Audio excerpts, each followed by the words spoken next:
राम राम सा, माँ प्रकृति परमात्मा की जय हो। आज गीतांजलि फार्म हाउस पर हैं जो हमारे गोल्डन मैन ऑफ शेखावाटी और डायमंड ऑफ झुंझुनू के नाम से मशहूर श्री शिवकरण जी जानू साहब का है।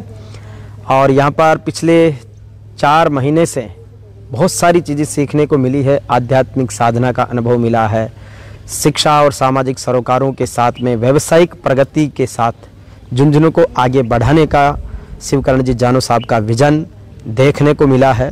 और इसके साथ ही अब जिस तरीके से झुंझुनू की चमक सोने चांदी से लेकर हीरे मोतियों तक पूरे देश और दुनिया में बिखर रही है, उसी तरीके से जानू साहब का यश और कीर्ति भी लगातार बढ़ रही है। और उनके जीवन से जो हमने ईमानदारी, जवाबदेही, इसके साथ ही पर्यावरण और जीवों के प्रति प्रेम, स्वच्छता और सौंदर्य का भाव, और इसके साथ ही परिवार को साथ लेकर चलने की, मित्रता भाव को आगे बढ़ाने की और हर किसी के प्रति सहयोग की भावना का जो उनका भाव है वो वास्तव में काबिले तारीफ रहा है। जीवन की बहुत अच्छी अनुभव यहाँ से ले रहा हूँ और जीवन में बहुत बड़े लक्ष्य निर्धारण का संकल्प भी यहाँ से है जो आने वाले वक्त में साकार होंगे। हमने राजस्थान में सभी प्रमुख स्थानों पर लोक देवता, लोक देवियों और लोक संतों के महानतम स्थलों का डॉक्यूमेंटराइजेशन का संकल्प लिया है, जिसकी यात्रा हमारी शुरू हो चुकी है। इसके साथ ही शरद पूर्णिमा का उत्सव भी इसी जगह पर मनाया गया जब खुले आसमान में चंद्रमा के दीदार हमने किए हैं। और जिस तरीके से शरद पूर्णिमा एक प्रतीक है जो कि आश्विन माह की पूर्णिमा आती है, उसके बाद से ऋतु परिवर्तन भी होता है, शरद ऋतु का आगमन भी होता है और प्रकृति में औषधीय गुण भी आते हैं। और इसीलिए उस दिन जो खीर का प्रसाद है या कोई भी जो खाद्य पदार्थ है उसको जब खुले आसमान में रखा जाता है तो कहते हैं कि चंद्रमा की किरणें उसे औषधि के रूप में बनाती है। तो वो महसूस भी हमने यहाँ पर किया है। और इसके साथ ही जो महालक्ष्मी का प्राकट्य महोत्सव भी शरद पूर्णिमा को माना गया है। तो निश्चित रूप से महालक्ष्मी आप सबके जीवन में आनंद और सुख समृद्धि का संचार करेगी। और इसके साथ ही एक अलग तरह की अनुभूति जो काम के प्रति, लक्ष्य के प्रति है, जिस तरीके से जानू साहब के गांव हमीरी की जो मुक्तिधाम वाटिका है, जहां पर आपने 1000 से अधिक पौधे लगाकर जो एक प्रकृति संरक्षण का अद्भुत संदेश दिया है, वो अपने आप में संयुक्त राष्ट्र संघ के सतत विकास लक्ष्य 2030 को प्राप्त करने वाला और एक पेड़ माँ के नाम की जो भारत सरकार की मुहिम है उसको सार्थक करने वाला है। इसके साथ ही जिस दौर में सामाजिक रिश्ते, राष्ट्र के प्रति प्रेम, समर्पण पर कई सारे बातें हो रही है, लेकिन उस दौर में जानू साहब की पूरी फैमिली एक डेडिकेटेड है, एक दूसरे के प्रति कमिटेड है। और राष्ट्र सेवा का जो कार्य, चूँकि उनका जो सोने चांदी का काम है तो देश की अर्थव्यवस्था को काफ़ी हद तक प्रभावित करता है। और राष्ट्र के नवनिर्माण और विकास में जिस तरीके से इस आर्थिक संपदा का सहयोग है उसको भी वो बखूबी आगे बढ़ा रहे हैं। झुंझुनू में विधानसभा के उपचुनाव है। अभी 3 दिन पहले ही चुनाव की घोषणा हुई 15 अक्टूबर को, और 18 अक्टूबर यानी आज से अब नामांकन शुरू हो जाएंगे जो 25 अक्टूबर तक चलेंगे। 28 अक्टूबर को नाम वापसी की लास्ट तिथि है। फिर 13 नवंबर को चुनाव होने हैं। 13 नवंबर के बाद में फिर 23 नवंबर को रिजल्ट आ जाएगा और जो भी जीतेगा उसकी घोषणा हो जाएगी। यहाँ पर बीजेपी और कांग्रेस दोनों में ही बहुत दावेदार हैं। हालांकि कांग्रेस में तो 4-5 दावेदार है, लेकिन बीजेपी में सूची 20 से भी ज़्यादा दावेदारों की है।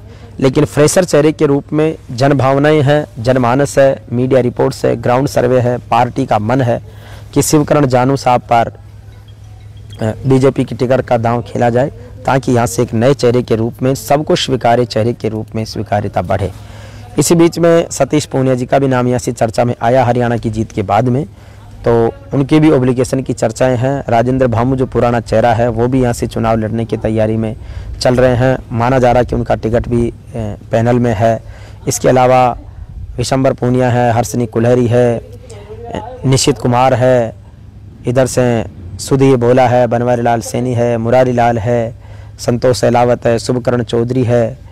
ऐसे कई सारे नाम, एक लंबी सूची जो जब भी कोई वीआईपी मूवमेंट होता है बीजेपी के पदाधिकारियों का तो उस दौरान उनका एक फ्लैक्स, बैनर, होर्डिंग स्वागत के अंतर्गत हो जाता है।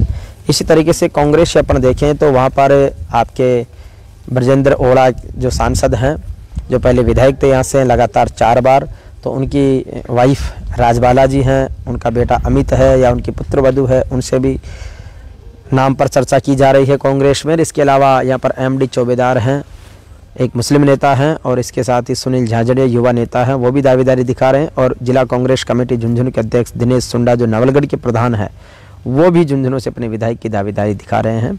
तो किस तरीके से पार्टी क्या निर्णय लेगी वो तो आने वाले वक्त में तय होगा। लेकिन झुंझुनू से हमने जो सामाजिक, आर्थिक, राजनीतिक, सांस्कृतिक और शिक्षा के क्षेत्र के लोगों से जो मिला हूँ, उनमें एक चीज़ समझ में आई कि जिस तरीके से सेठ साहूकारों ने यहाँ पर चैरिटी के माध्यम से शिक्षण संस्थाएं खोली और शिक्षा का जो उजाला दिया, उस शिक्षा के उजाले ने चहुमुखी विकास के द्वार खोले हैं। इसलिए यहाँ का चाहे बगड़ हो, पिलानी हो, झुंझुनू हो, ये पुरानी शिक्षा नगरी रही है। सांस्कृतिक वैभव इनका लौट रहा है, हालांकि बीच में फीका हो गया था।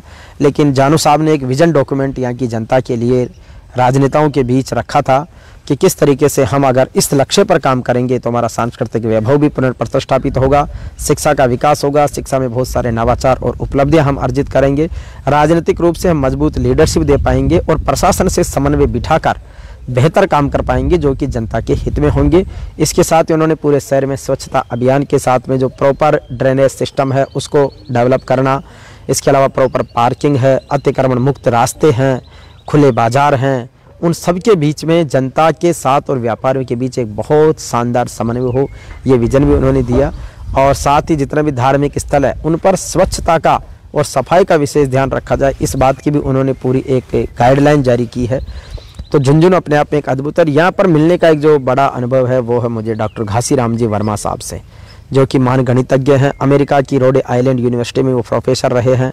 उनकी 100 वर्ष की आयु हो चुकी है, अभी वो स्वस्थ हैं, मस्त हैं, सपत्नी के यहाँ पर रहते हैं। उनसे मैं हर 1-2 दिन में मिलता रहता हूँ, क्योंकि वो गीतांजलि ज्वेलर्स का जो शोरूम है रोड नंबर 1 पर, उसके बिल्कुल पीछे ही मकान है, तो वहाँ पर उनसे मिलना जुलना रहता है। इस उम्र में भी उनकी जो जिजीविषा है, उनका जो नॉलेज है वो वाकई में बहुत गजब का, जिसको अपन कह सकते हैं कि level of knowledge, level of confidence, level of energy और लेवल ऑफ विल पावर उनके गजब के हैं। इसके साथ ही यहाँ पर अन्य कई सारे लोगों से मैं मिला हूँ, विशेष रूप से चूँकि गीतांजलि ज्वेलर्स की टीम के विशेष संपर्क में रहा हूँ, तो ज्वेलर इंडस्ट्री यहाँ बहुत ग्रूम कर रही है। और आने वाले वक्त में जानू साहब का मानना है कि हम राजस्थान के छोटे और बड़े शहरों में भी गीतांजलि के आउटलेट्स शुरू करने जा रहे हैं और पूरी टीम उनका डेडिकेटेड तरीके से काम कर रही है। इसके साथ ही यहाँ के हर गांव ढाणी में जहाँ भी जाएंगे तो शिक्षकों की एक लंबी फहरिस्त यहाँ पर है, फौजियों की एक बड़ी फौज यहाँ पर है, चाहे वो रिटायर्ड हों, चाहे वर्तमान में पोस्टेड हों, आर्मी में हों, पैरामिलिट्री फोर्सेज में हों, उन सब में इनकी बड़ी भागीदारी है।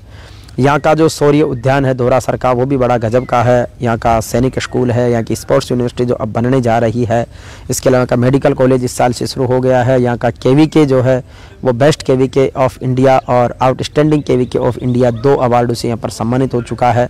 डॉक्टर दयानंद जी का मैंने स्पेशली इंटरव्यू यहाँ पर किया है। यहाँ का Maharshi Dayanand Saraswati girls PG college जो महिला सशक्तिकरण का डॉक्टर घासीराम जी वर्मा, लक्ष्मीचंद जी आर्य जैसे लोगों के सपनों को साकार करता है। डॉक्टर जैसी जैन साहब जो है, डॉक्टर साहब यहाँ के भगवान की तरह माने जाते हैं, उनके बारे में हमने काफ़ी सुना है। और बहुत सारे ऐसे लोग हैं जिन्होंने एक तरह से सामाजिक समरसता के साथ इसको आगे बढ़ाया है। मैं झुंझुनू के संस्थापक श्रद्धेय जाट वीरवर जुझार सिंह जी को भी प्रणाम करता हूँ, जिन्होंने नेहरा पर्वत की तलहटी में यहाँ पर झुंझुनू की स्थापना की। शहीद कर्णीराम जी रामदेव जी किसान, जिनका संघर्ष और स्वाभिमान इस झुंझुनू को आगे बढ़ाता है। और यही शेखावाटी की कला और संस्कृति को लेकर के हम सब आगे बढ़ रहे हैं। शेखावाटी की जो कच्ची घोड़ी का नृत्य है वो हमारे अंतर्राष्ट्रीय कलाकार बनवारी लाल जी लीलन घोड़ी नृत्य के रूप में करते हैं, जिनको भी international festival of Indian dance में पार्टिसिपेट करने का मौका मिला है कल ही।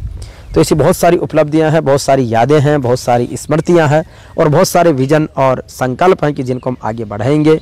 तो निश्चित रूप से आप सबको एक बार पुनः प्रणाम, राम राम सा, जय जवान जय किसान।